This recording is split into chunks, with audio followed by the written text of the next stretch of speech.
Hello et bienvenue à la 6e page où l'on discute lecture façon book club.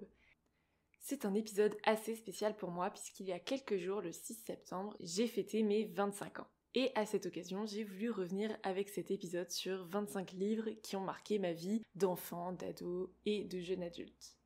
Alors je vous parlerai pas des Juliette ou des Martine ou des albums jeunesse qui ont aussi bercé mon enfance, ni même des bandes dessinées, j'ai plutôt essayé de me concentrer sur les romans, avec quelques exceptions quand même, vous verrez.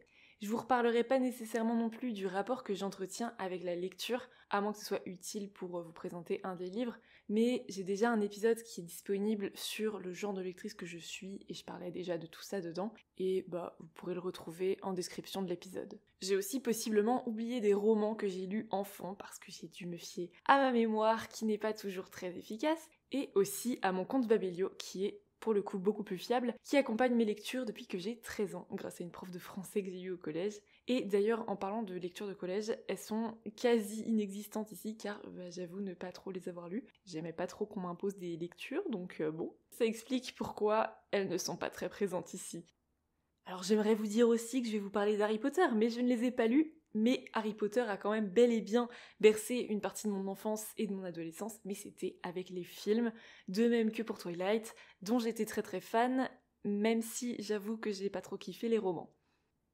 Sinon, j'espère que cet épisode vous donnera surtout des idées de lecture pour vous, mais aussi en fonction de l'âge auquel les livres s'adressent, pourra vous donner des idées de lecture, peut-être pour des enfants, des ados, etc.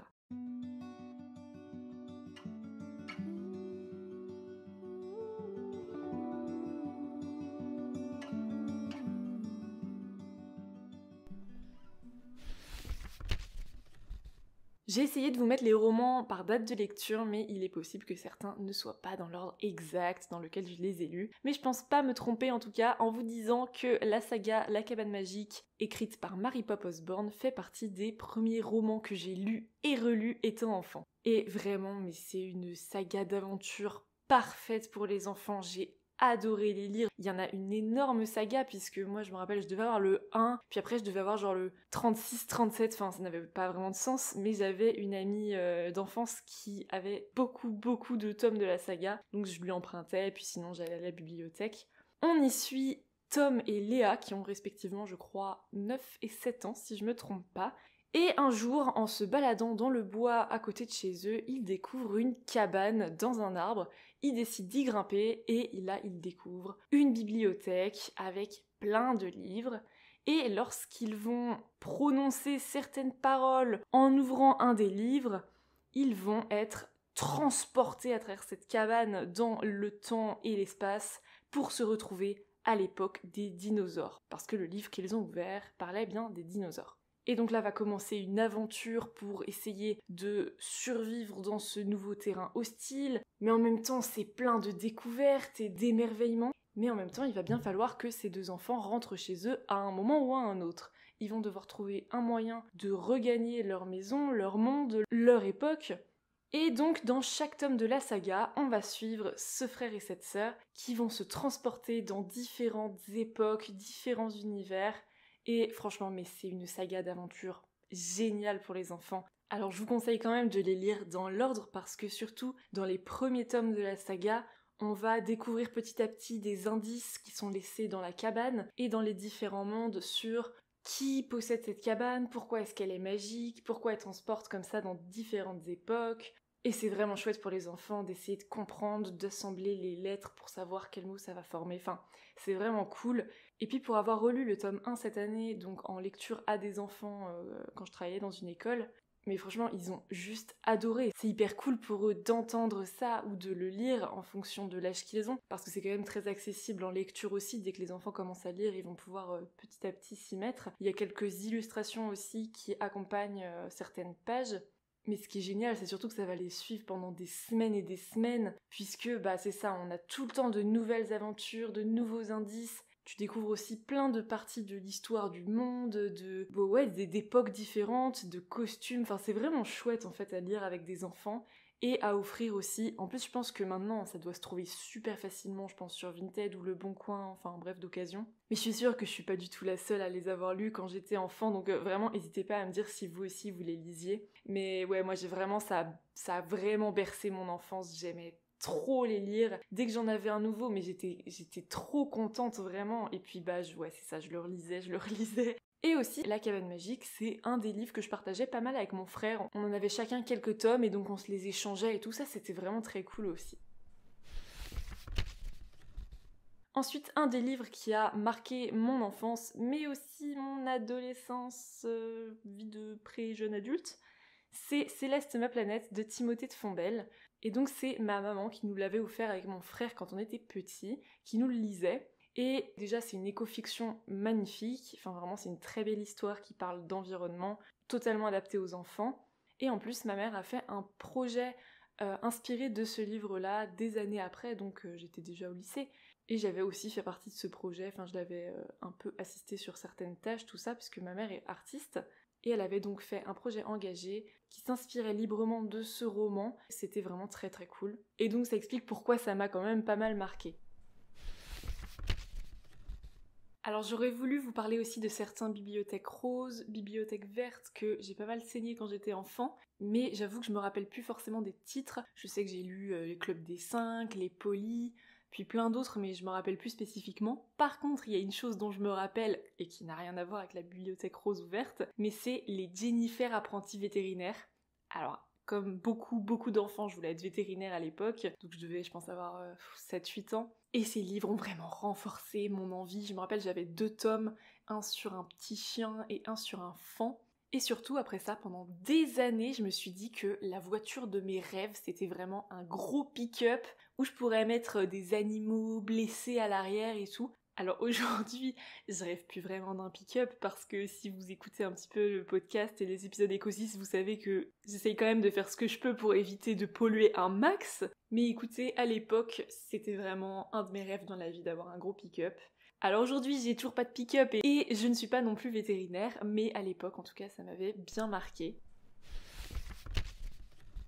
Encore un roman qui m'a marqué quand j'étais petite aussi, puisque je devais avoir, je pense, environ 8 ans, c'est Des poissons dans la tête de Louis Sachar.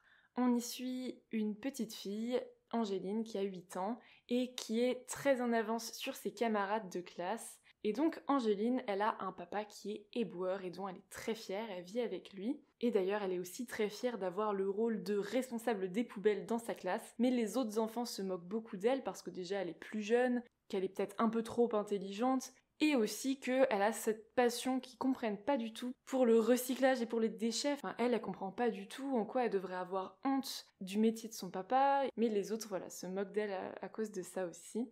Et puis un jour, elle va trouver refuge au milieu des aquariums du musée océanographique de sa ville. Et donc en fait, c'est vraiment une petite fille qui a un monde assez fabuleux dans sa tête, plein de poissons, et elle va aussi rencontrer un jeune garçon qui va devenir son ami. Et donc on suit un petit peu son histoire comme ça. J'avoue que je ne pourrais pas trop vous en dire plus, étant donné que je l'ai lu il y a vraiment longtemps maintenant. Mais en tout cas, c'est un livre que j'avais adoré quand j'étais petite et j'aimerais beaucoup le relire aujourd'hui. Faudrait que je le retrouve, je pense qu'il est dans des cartons, mais j'aimerais vraiment le relire et puis en avoir une nouvelle lecture.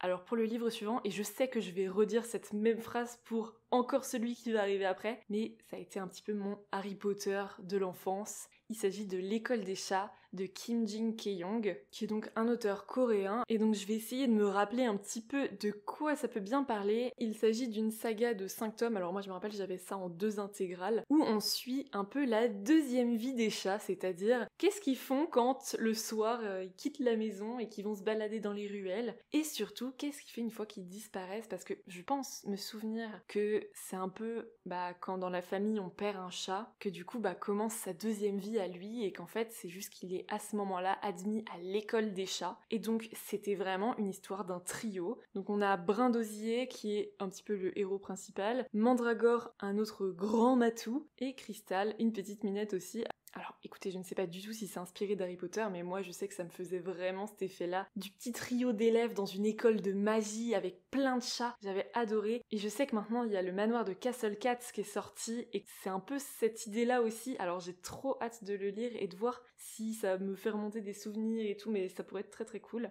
Et donc je me rappelle, c'était plein d'aventures, franchement j'aimerais bien le relire aujourd'hui pour pareil, en avoir une deuxième lecture et voir ce que je pourrais en tirer. Je les avais lus plusieurs fois, vraiment, c'était trop cool. Vraiment une histoire ouais, de magie, d'aventure, d'école de magie, de petits trios qui traînent dans les ruelles pour rejoindre l'école et tout. C'était vraiment trop trop bien.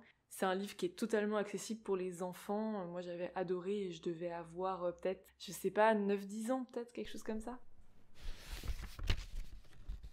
Et puis encore un équivalent de mon Harry Potter à moi de l'époque, mais j'étais encore un peu plus grande, là je devais avoir peut-être 12-13 ans. C'est Ewilan de Pierre Bottero, évidemment. Donc La Quête d'Ewilan, qui est une trilogie, suivie des Mondes d'Ewilan, qui est aussi une trilogie. Et ces livres, je les ai lus une première fois, je me rappelle en vacances, c'était les livres de ma tante, je les lisais chez mes grands-parents. Et j'avais tellement aimé que je me rappelle qu'en retour de vacances, j'ai racheté les livres en format poche et que je les ai relus. Et à ce moment-là, j'avais abandonné le 4e tome, donc le premier tome de la seconde saga. J'espère que c'est clair. Parce que j'accrochais beaucoup moins, et aujourd'hui c'est un tome que j'adore, mais c'est vrai qu'à ce moment-là j'avais du mal à accrocher parce que la dynamique elle est complètement différente des 3 premiers tomes. Après on retombe dessus, mais si vous n'avez pas lu les Ewilan, vraiment, mais je vous conseille 1000 fois. Moi c'est mes livres, ça fait partie de mes livres préférés de tous les temps. C'est vraiment une quête, alors il y a un peu plein de clichés de la fantasy, c'est l'idée de l'élu, de la fin de famille, là on appelle ça comme ça maintenant. Voilà, l'héroïne qui se trouve une famille de cœur aussi. Donc Ewilan c'est une orpheline qui a été adoptée par une famille assez froide et distante en France. Elle a son meilleur ami Salim qui la suit absolument partout, enfin ils sont vraiment copains comme cochons comme on dit. Et un jour Ewilan découvre qu'elle peut dessiner des choses dans sa tête et que ces choses vont prendre vie dans la réalité. Donc stupéfaction. Puis quelques jours après, elle va complètement basculer dans un autre monde avec Salim, et là va commencer une quête où ils vont faire des rencontres. C'est vraiment une histoire d'aventure avec des créatures, des monstres, des amitiés, des apprentissages. C'est trop bien. La carte, je la visualise tellement, la carte de Gwendalavir, donc qui est le monde dans lequel elle bascule. Je la connais par cœur, je l'ai dessinée quand j'étais enfant, je me rappelle à chaque fois qu'il y avait un nom de ville ou d'une forêt, je regardais sur la carte où c'était. Je pense que je la connais mieux que la carte de la France, c'est honteux. Mais vraiment, Ewilan, c'est tellement bien. Je vous le conseille que vous soyez adulte, ado, si vous avez des enfants, c'est vraiment une saga qui est vraiment fantastique, et en plus vous verrez, mais tout à l'heure je vais vous parler d'une continuité de cette saga, mais Ewilan c'est vraiment à découvrir, les personnages sont super attachants, alors je sais qu'il y en a beaucoup qui aiment pas Ewilan, moi j'aimais bien Ewilan, je la trouvais peut-être parfois un petit peu chiante, mais je sais pas, elle a un grand destin, c'est très cool quand même. Donc ouais, vraiment, lisez Ewilan, c'est génial. Alors je vous le dis, bien sûr, il y a un côté nostalgique et que ça me rappelle mon enfance et tout, mais je les ai relus il y a quoi, il y a 2 ans peut-être, et je les ai tellement aimés. En fait, à chaque lecture, on redécouvre des choses, le système de magie est vraiment très très cool, il y a plusieurs guildes, c'est trop bien, lisez-les.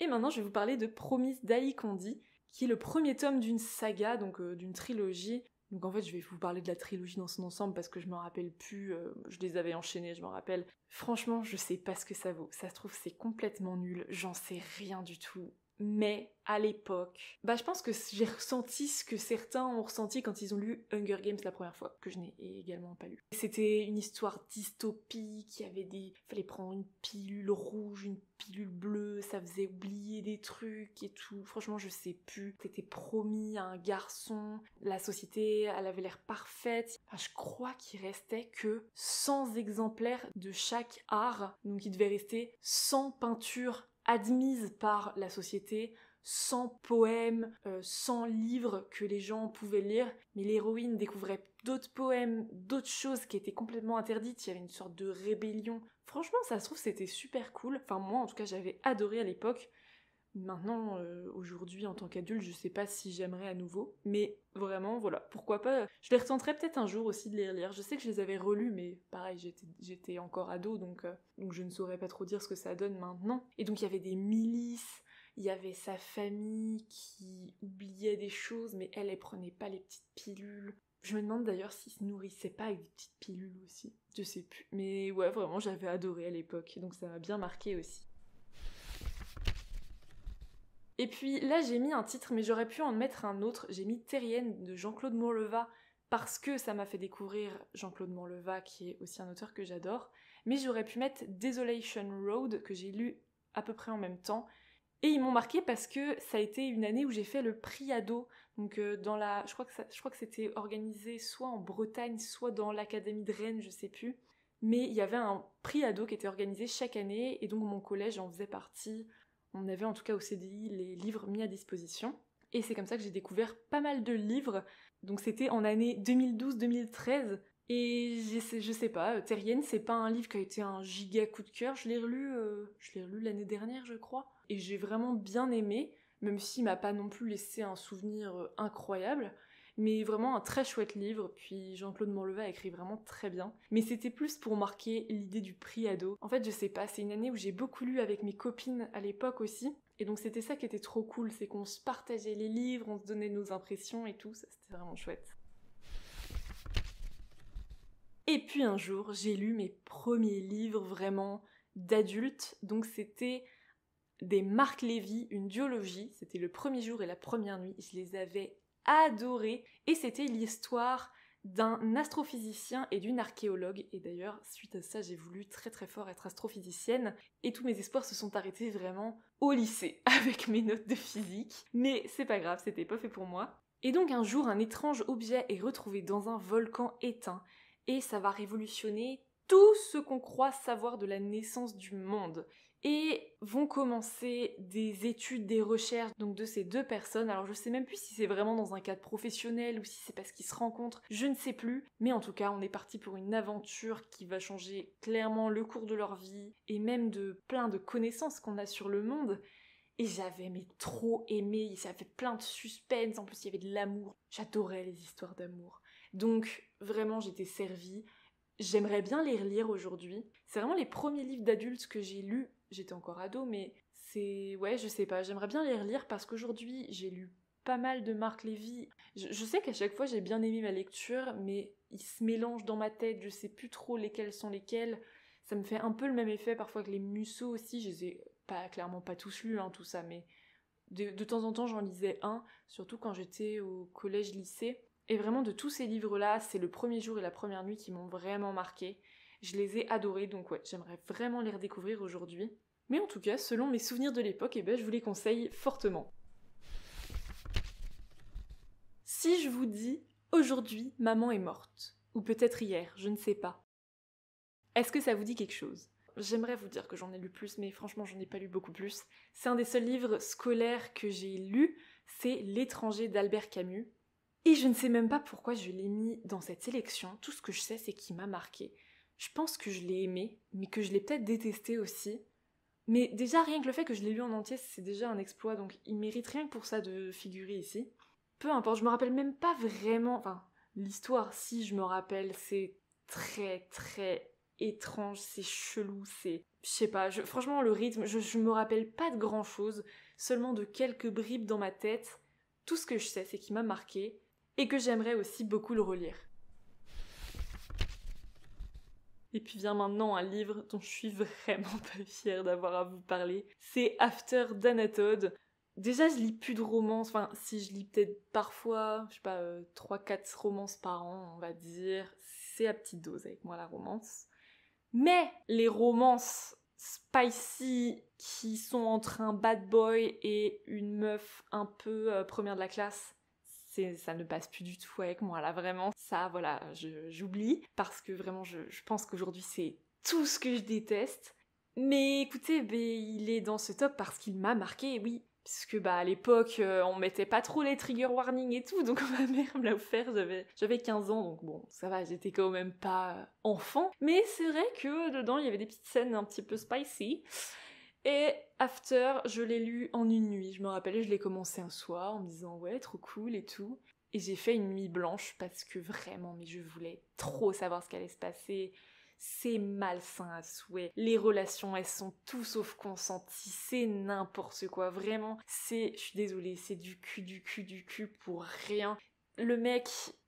non mais en fait, on va même pas en parler parce que c'est n'importe quoi. C'est n'importe quoi. D'ailleurs, j'ai lu le deuxième déjà, ça s'était un peu essoufflé. Je m'étais dit, d'accord, mais en fait, c'est la même histoire en boucle. Le troisième, je l'ai abandonné tellement ça m'a saoulé. Alors qu'il y en a, je crois, peut-être 5, si je dis pas de bêtises, plus des trucs du point de vue du mec et tout. Franchement, ces points de vue, j'en veux pas. Hein. C'est bon. Hein. Ceux de la fille m'ont suffi. Mais déjà, je vais vous dire un truc. C'est à quel moment on peut nous faire croire que le bad boy tatoué partout, qui respecte même pas la base du consentement, lit du Jane Austen. Vraiment, moi, déjà, il y a un truc dans ma tête où je me dis, je crois pas, vraiment, non, je crois pas. Bref, à l'époque, ça m'a beaucoup marqué. Aujourd'hui, il me marque encore, ce livre. Mais là, pour le coup, pour rien au monde, je le relirai.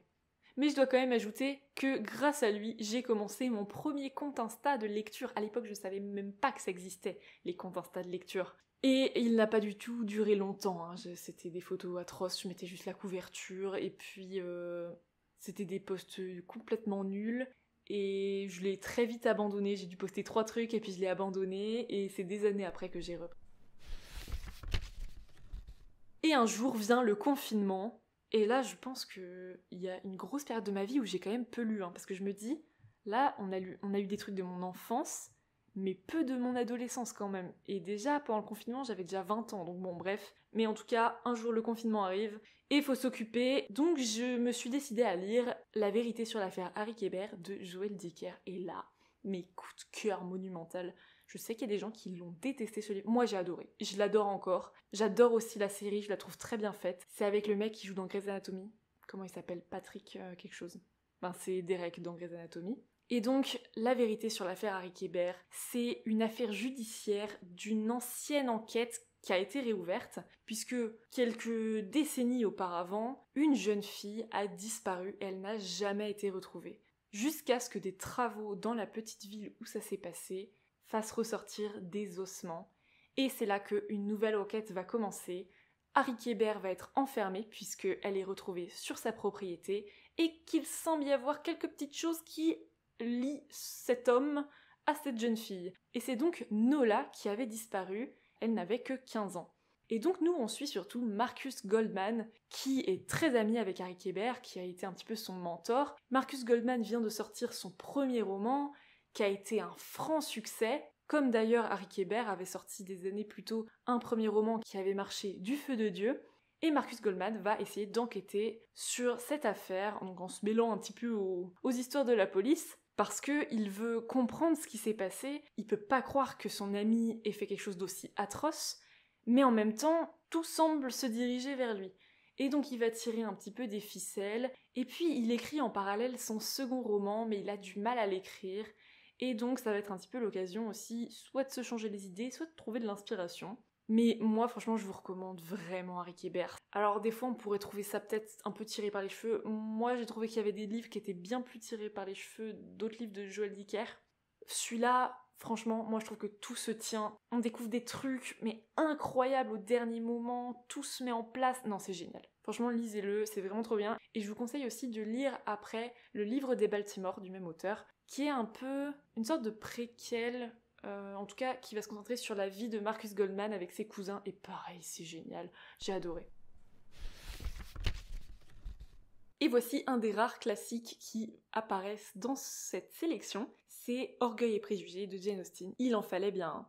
Orgueil et Préjugés, c'est tout simplement le premier livre que j'ai lu de cette autrice, dont je n'ai pas lu beaucoup de livres puisque j'ai juste lu Northanger Abbey après, que j'ai adoré aussi. Je connaissais déjà les films d'avant. Mais je tenais à mettre Orgueil et Préjugés, non pas parce que même j'ai eu un coup de cœur ou quoi, c'est même pas ça, c'est qu'en fait ça a marqué pour moi le début d'un intérêt pour les classiques, où je me suis dit vraiment, mais en fait, je peux les lire sans que ça soit chiant, sans que ça soit trop dur à comprendre, parce que vraiment moi, j'en ai pas lu trop à l'école, mais des extraits et tout, et vraiment, je trouvais ça assommant. Et donc c'est plus pour cette raison-là que je l'ai mis ici, parce que ça m'a ouvert une voie au classique, surtout féminin, et depuis j'ai lu des livres des sœurs Brontë, je lis toujours du Jane Austen. J'aimerais beaucoup lire aussi Loin de la foule déchaînée, j'aimerais beaucoup lire Little Women. Enfin voilà, ça a ouvert la porte à plein d'envies aussi là-dedans, et donc chaque année j'essaye de m'en caler au moins un ou deux, histoire de juste de continuer à en découvrir de nouveaux. Et donc maintenant que ces premières lectures du confinement ont été faites et que je me suis remis à fond dans la lecture, qui est quand même une passion que j'ai depuis très longtemps mais que j'avais un petit peu délaissée, alors là j'ai découvert plein de trucs, et notamment 3000 façons de dire je t'aime de Mario de Muraille, qui est aujourd'hui une de mes autrices préférées. Ce livre, je l'ai juste adoré parce qu'il parle de Roméo et Juliette, qu'il parle de théâtre, d'une bande d'adolescents, et juste, mais ce livre, j'ai trop envie de le relire, je l'ai tellement aimé. J'adore les livres qui parlent de théâtre, j'adore les livres qui parlent, c'est ça, des problématiques de l'adolescence. En plus, Mario de Muraille, elle écrit divinement bien sur cette période, sur l'enfance aussi d'ailleurs, en fait, c'est extrêmement réaliste, on se retrouve forcément dans ces personnages. On se dit, mais waouh, elle a réussi à extraire l'essence même de l'enfance et de l'adolescence, c'est fou. Ça me fait à chaque fois cet effet-là. Donc vraiment, 3000 façons de dire je t'aime, c'est vraiment beau, j'ai passé un trop bon moment. Alors il y a environ 3 ans je pense, j'ai relu Les Ewilan, mais pour ça j'ai essayé de faire les choses bien et de lire donc les 2 premiers tomes d'Elana, donc qui est un personnage de la saga Ewilan. Je vous explique. En gros, Ewilan c'est composé de 3 trilogies. La quête d'Ewilan, Les mondes d'Ewilan et la trilogie Elana. Il faut lire les 2 premiers tomes d'Elana avant tous les Ewilan, ensuite enchaîner les 2 trilogies d'Ewilan et finir par le dernier tome d'Elana. J'espère que c'est clair vraiment. Et clairement, là, ça a été un énorme coup de cœur. Elana, c'est peut-être plus adulte que Ewilan, que j'ai déjà adoré relire en tant qu'adulte, mais alors découvrir Elana, ça a été un bonheur inouï, parce que c'était un de mes personnages préférés, forcément, comme tout le monde, de la saga Ewilan, et juste son histoire, mais quel bonheur! Quel bonheur, c'est plein de poésie, de beaux paysages, de philosophie, Elana, pour moi, c'est parfait. Vraiment, je n'ai rien à dire, c'est parfait. J'ai déjà trop envie de les relire, je sais que je le ferai de toute façon. Et je vais pas du tout vous faire de résumé parce que c'est vraiment à découvrir avec la saga. Je vous ai fait le résumé d'Ewilan. Faut se dire que Elana, c'est un personnage que va rencontrer Ewilan sur sa route. Et on va revenir donc sur toute son enfance, son adolescence, tout son apprentissage, puisque Elana devient une marche-ombre, qui est une guilde avec une philosophie propre, une poésie propre. C'est génial, juste lisez Elana, c'est trop beau, et vous allez passer un moment fantastique. Ensuite, comme vous le savez peut-être, j'ai lancé un projet Ecosis, donc qui met en lien la littérature avec l'écologie. Donc en gros, je me concentre surtout sur les écofictions et aussi parfois des essais. Et donc ce projet-là, pour le moment, se développe sous la forme d'un compte Instagram, mais aussi de quelques épisodes de ce podcast-là. Donc ce sont les épisodes Ecosis. Et donc ce projet m'est venu après plusieurs lectures, dont la première qui a été To Be Lolness de Timothée de Fombelle, dont je vous ai déjà parlé un petit peu plus tôt. Et To Be Lolness, je vous en parle vraiment en détail dans mon épisode Ecosis justement, qui parle des livres avec des arbres et des forêts dedans. Donc je vous invite à l'écouter si vous voulez avoir vraiment beaucoup plus d'informations, parce que là je vous avoue que je dois passer 25 livres en revue, donc on n'est pas rendu. Mais To Be Lolness, c'est une histoire d'aventure d'un jeune garçon qui mesure 1,5 mm et qui vit dans un arbre, un grand chêne, avec toute sa famille et puis surtout toute une société. Et cet arbre est à l'image du monde, c'est-à-dire qu'il a besoin d'équilibre pour fonctionner, mais il y a toujours des personnes qui sont là pour exploiter la sève, exploiter les feuilles, exploiter l'espace, creuser des rigoles, enfin, toutes ces choses qui vont épuiser petit à petit le monde dans lequel cette société vit. Bon, vous l'avez compris, c'est clairement une énorme critique de la société, c'est surtout un regard qu'on peut avoir en tant qu'adulte, mais en tant qu'enfant, c'est une énorme aventure, donc c'est une duologie où on suit ce jeune garçon mais qui court dans les branches, qui est poursuivi, qui est en quête de justice, qui va rencontrer plein de monde, des alliés, et puis des gens qui veulent asservir finalement tout l'arbre. Et vraiment, pour moi, To Be Lolness, c'est vraiment un chef-d'œuvre. En plus, il y a une série qui est sortie récemment, une série animée, que je n'ai toujours pas vue, mais que j'ai très hâte de voir, et d'ailleurs j'en ferai un épisode spécial peut-être où je comparerais la lecture à la série, faudrait que je les relise à cette occasion. C'est génial, je vous le conseille, que vous connaissiez des enfants ou que vous soyez ado, adulte, pareil, c'est tellement intéressant. Ça permet d'apprendre des choses grâce aux écofictions. Moi je trouve que c'est un formidable moyen d'apprendre. Et puis surtout, c'est plein de poésie, c'est plein d'humour, c'est du Timothée de Fontbelle quoi. Et encore un livre dont je vous ai déjà parlé aussi sur le podcast, c'est Sauveur et fils de Marie-Aude Murail, qui a été ma thérapie personnelle. Voilà, moi je n'ai pas de psy, mais j'ai Sauveur et fils. D'ailleurs, j'ai été très triste quand j'ai arrêté la saga, puisque je vous l'ai déjà dit, mais j'ai eu l'impression qu'on m'abandonnait vraiment. Je sais pas, je m'imagine que si j'avais un psy qui m'abandonnait, qui je sais pas, il devait déménager ou partir à la retraite, ça me ferait un peu cet effet-là. Et on y suit justement un psychologue dans sa vie professionnelle et sa vie personnelle avec son fils et un petit peu leur petite famille recomposée. Au fur et à mesure des tomes qui sont au nombre de 7, c'est un petit peu fait comme un feuilleton, donc chaque tome s'appelle saison 1, saison 2, etc. On va retrouver à chaque fois les mêmes personnages qui vont se succéder dans leurs séances de psychothérapie, avec chacun leurs problèmes, chacun leur bagage, chacun leur personnalité. On va dresser vraiment un portrait assez large d'un éventail de... d'un éventail de personnalités et de problématiques. Et c'est ça qui est trop cool, c'est qu'on va forcément se retrouver dans quelque chose. De toute façon, on se retrouve toujours dans les romans de Marie-Aude Murail. Donc vraiment, Sauveur et fils, c'était mon petit bonbon. C'était mon roman doudou dans lequel j'adorais me replonger.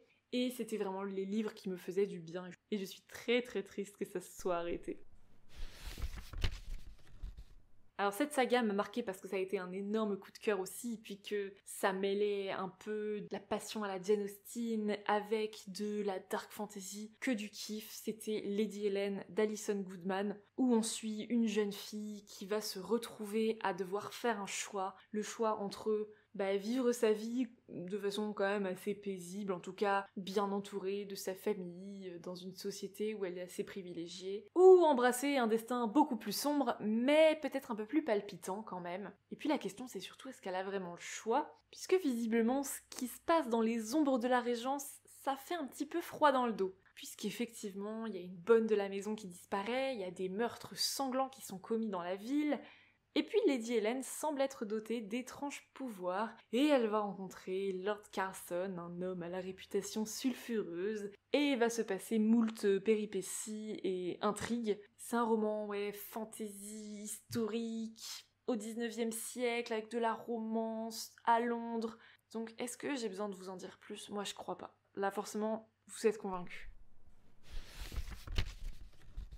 Alors encore un livre qui va s'inscrire dans ce projet Écosys, puisqu'une fois que j'avais découvert Toby Lowness et les écofictions écrites pour des enfants, des adolescents, on ne pouvait plus m'arrêter. J'ai donc lu Et le désert disparaîtra, qui a été un énorme coup de cœur, donc de Marie Pavlenko, où on suit une jeune fille qui vit dans une sorte de monde un peu post-apocalyptique. Elle vit dans le désert, et les hommes de sa famille vont régulièrement chasser, ils chassent des arbres, puisqu'il n'y a quasiment plus d'arbres. Elle n'en a d'ailleurs jamais vu.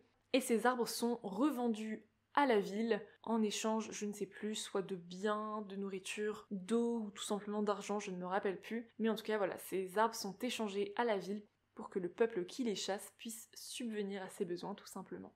Et puis la jeune fille qu'on suit, elle comprend pas trop pourquoi les femmes n'ont pas le droit d'aller chasser avec les hommes et elle va finalement suivre les hommes dans leur traque.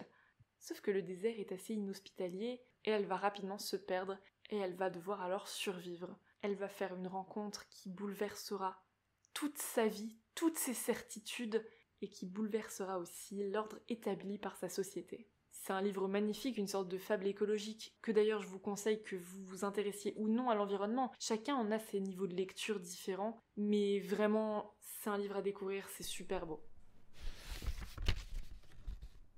Et puis pour le livre suivant, quand je vous parlais d'exception en intro tout à l'heure, c'est parce que j'y ai glissé quelques essais, et notamment La Révolution des algues de Vincent Doumézel, qui a été un énorme coup de cœur au moment où je l'ai lu, qui m'a apporté vraiment une bouffée d'espoir. Je me suis dit, mais voilà, merci, enfin un essai qui donne, ok, un état des lieux, mais qui est pas juste défaitiste, et qui apporte mais vraiment des solutions, ou en tout cas des pistes de solutions sur notamment l'utilisation des algues dans différents domaines de la société.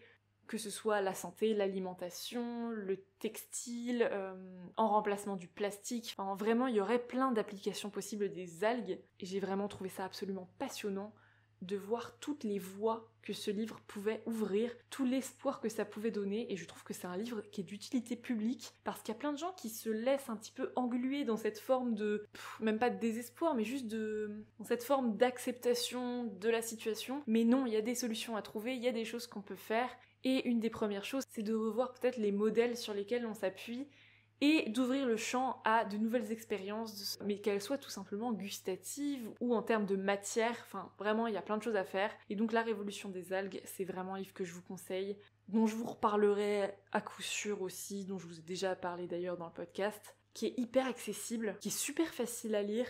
Il n'y a pas besoin d'être passionné par la mer, par les algues ou même par l'écologie pour le lire. Vraiment, c'est un livre qui fait du bien. J'ai ensuite lu un autre livre de Marie Pavlenko que j'ai adoré, qui est devenu un de mes romans préférés aussi, qui est Un si petit oiseau, qui est un très beau livre qui parle du handicap, puisqu'une jeune fille va se retrouver à perdre un membre dans un accident de voiture, et après des mois passés à littéralement avoir arrêté de vivre, elle veut plus voir son copain ni ses amis, elle a peur qu'il la prenne en pitié, elle a changé, elle a peur que ça les dégoûte. Elle va retrouver peu à peu goût à la vie grâce aux oiseaux et grâce à des sorties nature sur l'ornithologie. Et c'est juste un très très beau roman que j'ai adoré, que je relirai aussi à coup sûr, donc je vous conseille vraiment.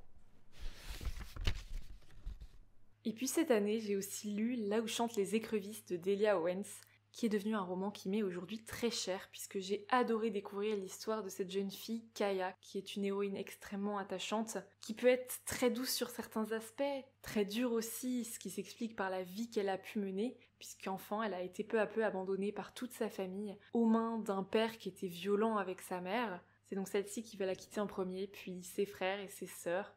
Et puis même un jour son père, et Kaya, encore enfant, va se retrouver entièrement livrée à elle-même dans le Marais dans lequel elle a toujours vécu, qui est en périphérie d'une petite ville assez fermée d'esprit où tout le monde se connaît, où cette société blanche de Caroline du Nord n'est clairement pas très ouverte, ni aux différences de couleur de peau que peuvent avoir certains personnages de l'histoire, ni à cet enfant que tout le monde appelle la fille des Marais, et qui se retrouve seule à devoir survivre. Kaya apprend donc à subvenir à ses besoins, à manger, à même se faire un petit peu d'argent en vendant les moules qu'elle va pêcher.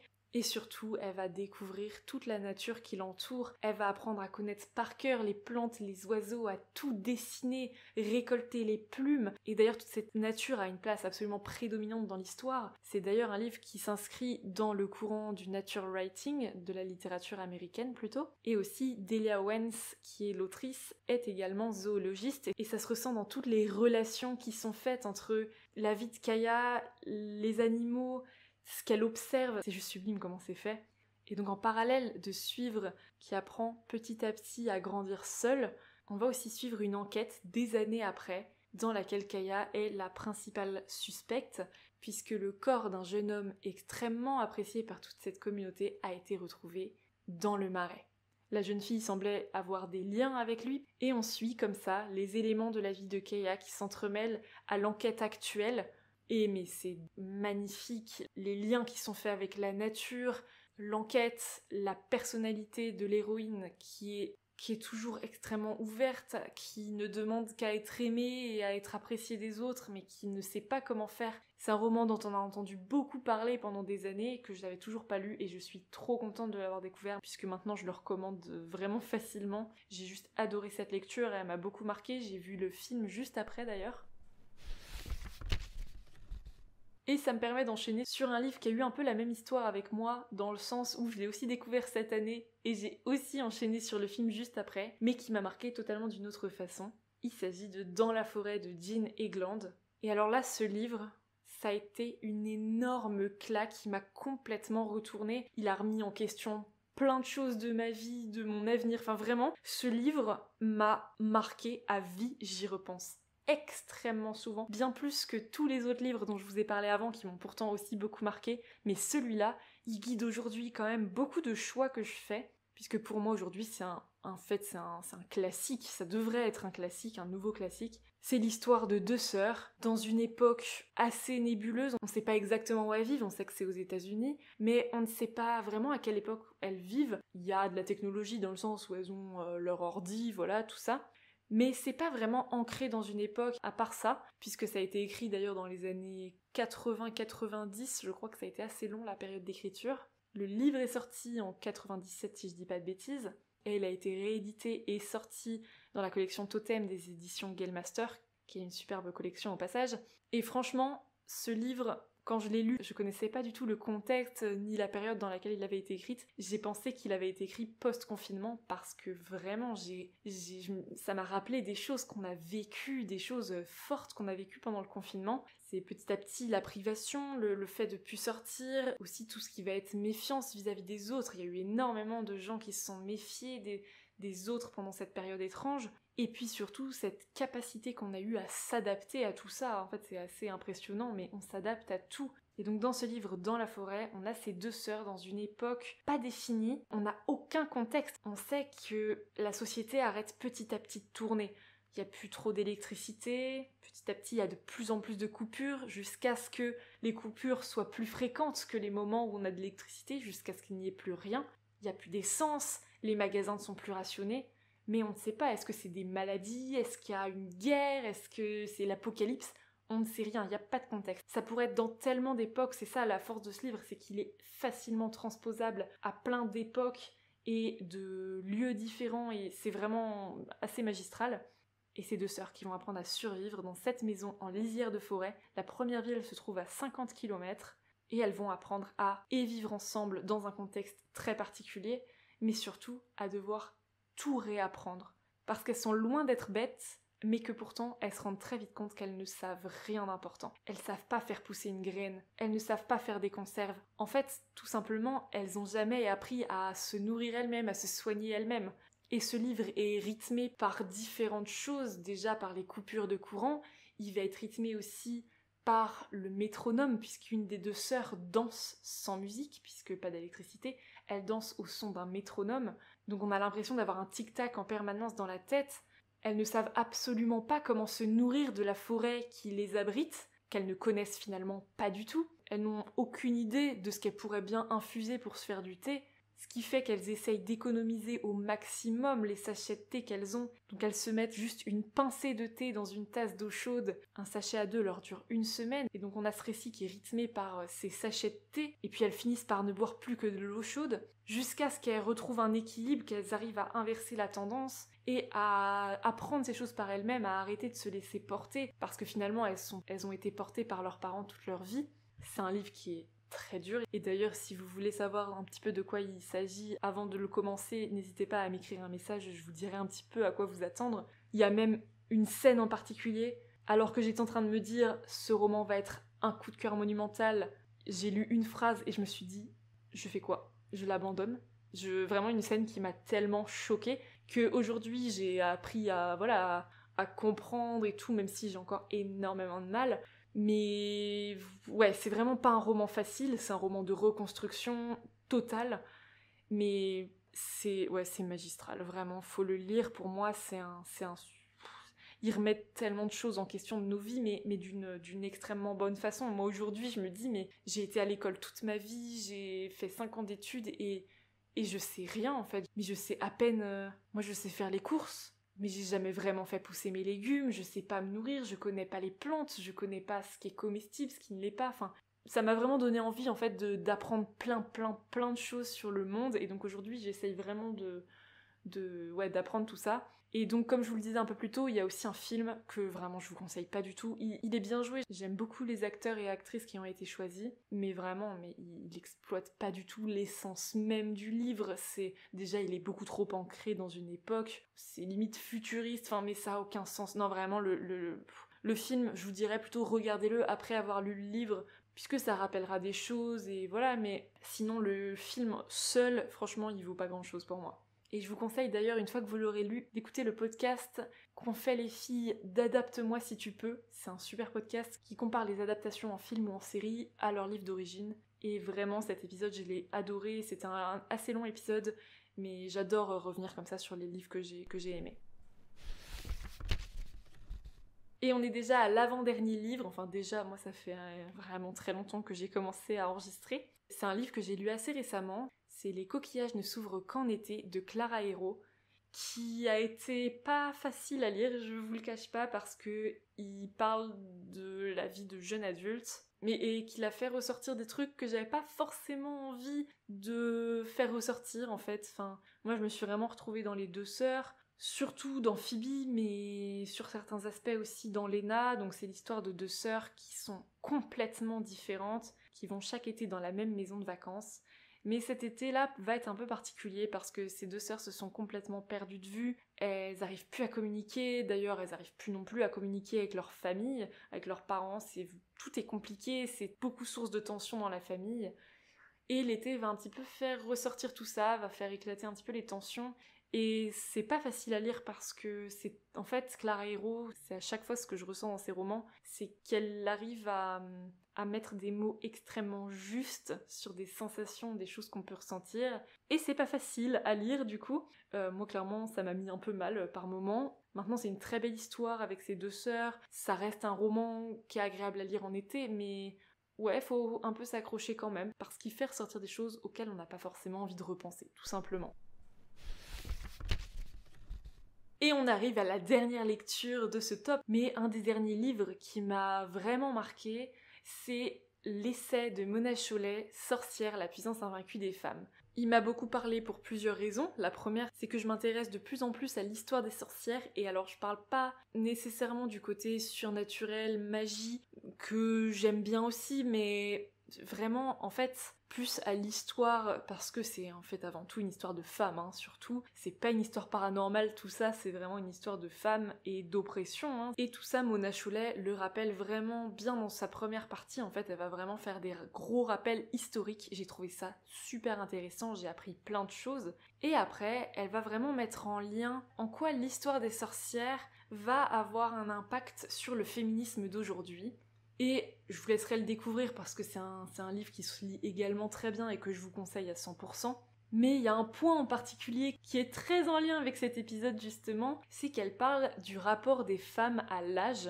Et il faut savoir que quand j'ai commencé à penser un peu à cet épisode-là, je m'étais dit, ouais, je vais parler du fait que j'aime pas du tout mon anniversaire. J'ai pas du tout ce syndrome de Peter Pan, mais j'aime pas trop l'idée de vieillir, même si voilà, franchement je suis pas du tout obsédée par ça, c'est juste que le jour de mon anniversaire, je sais pas, il y a une sorte de sentiment de... Enfin, vous savez, on entend beaucoup parler, je trouve, pendant notre vie de jeune adulte, on entend beaucoup de gens nous dire « Ah, le lycée, c'était les plus belles années » ou « Ah, les études, c'est les plus belles années ». Mais c'est pas les plus belles années de tout le monde, et moi j'ose espérer que mes plus belles années elles sont à venir, parce que même s'il y a des moments que j'ai adorés au lycée ou dans mes études supérieures, enfin, c'est pas du tout facile à vivre en fait. Moi il y a eu des moments qui ont été horribles, enfin non, j'ai pas du tout envie de me dire que ces années-là elles sont derrière moi. J'ose espérer vraiment que mes meilleures années sont dans l'avenir. Et donc quand Mona Chollet parle de ce rapport qu'ont les femmes à l'âge, c'est vrai, mais je me suis dit mais c'est fou comment on se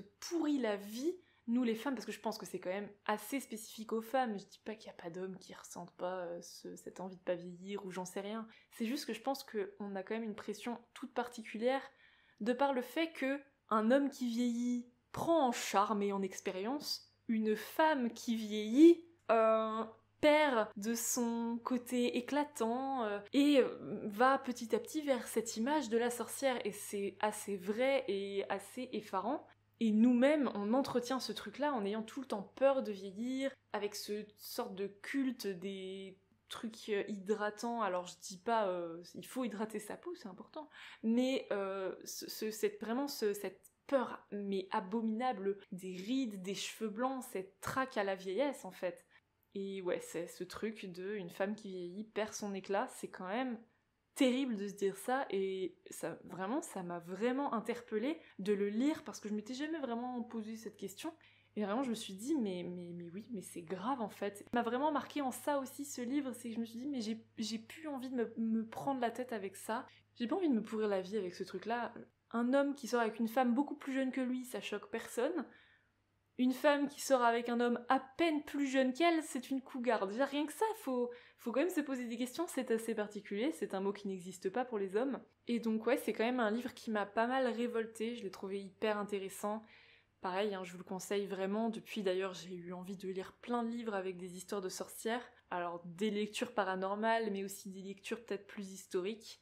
Et donc voilà, c'était un petit peu un des derniers livres là récemment lus qui m'a vraiment beaucoup marqué. J'espère qu'il y en aura plein d'autres évidemment. Que ce soit en bien ou en moins bien, hein, puisque dans tous les cas, ça nous fait réfléchir. Moi j'espère simplement que vous avez pu piocher quelques idées de lecture pour vous ou pour des proches et que vous avez passé un bon moment en ma compagnie.